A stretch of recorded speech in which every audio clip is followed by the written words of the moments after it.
Hi అండి. ఇప్పుడైతే నేను డాట్స్ ఎలా వేసుకోవాలో చూపిస్తాను ఫ్రెండ్స్.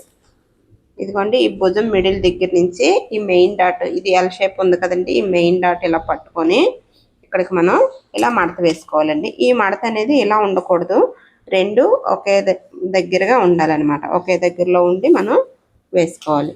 ఇప్పుడు ఆది బ్లౌజ్ ప్రకారం చూసుకుందామండి. డాట్, ఈ మెయిన్ డాట్ ఉంది కదండి, మెయిన్ డాట్ పట్టుకొని ఉక్సులు ఇక్కడ మిడిల్ డాట్ ఉంటుంది కదా, ఉక్సులకి మధ్యలో ఈ డాట్ని ఇలా పట్టుకొని మనం ఒకసారి కొలత చూసుకోవాలి. ఇక్కడ పావించి వదులుకొని ఇక్కడికి ఇలాగా చూడండి, ఇది సరిపోయింది. ఇది కొద్దిగా ఎక్స్ట్రా వచ్చింది కాబట్టి ఇది కొద్దిగా కట్ చేసేసుకుందామండి.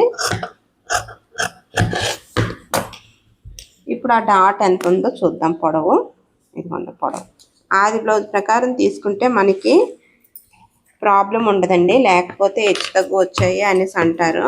ఇది 1 ఇంచ్ అయితే సరిపోద్దండి. ఇదిగోండి,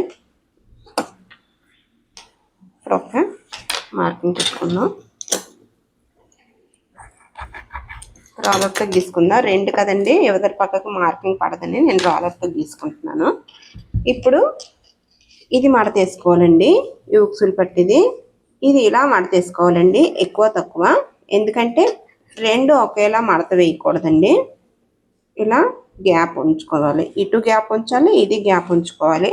అప్పుడు మనకి డాట్ అనేది కరెక్ట్గా వస్తుంది అనమాట. ఇప్పుడు ఈ మెయిన్ డాట్ దగ్గర నుంచి ఈ ఉక్సుల డాటు ఇలా పట్టుకోవాలండి. ఇలా పట్టుకొని ఇక్కడి నుంచి ఇది కొలత చూసుకోవాలి. ఇదిగోండి, ఇక్కడ వరకు వచ్చింది. ఇక్కడ ఒక టక్స్ ఇచ్చుకోవడం అండి.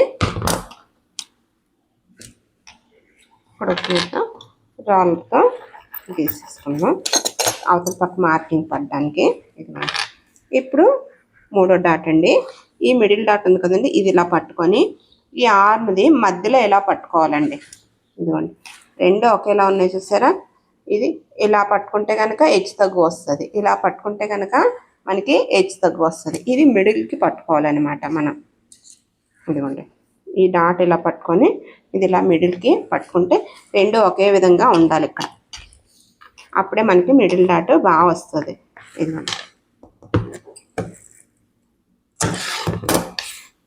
ఇది కూడా ఆది బ్లౌజ్ ఎంత ఉందో అంతే పెట్టుకోవాలండి. ఇదిగోండి,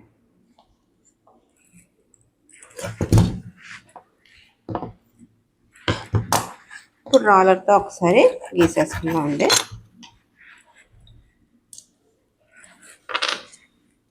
ఇదిగోండి డాట్స్.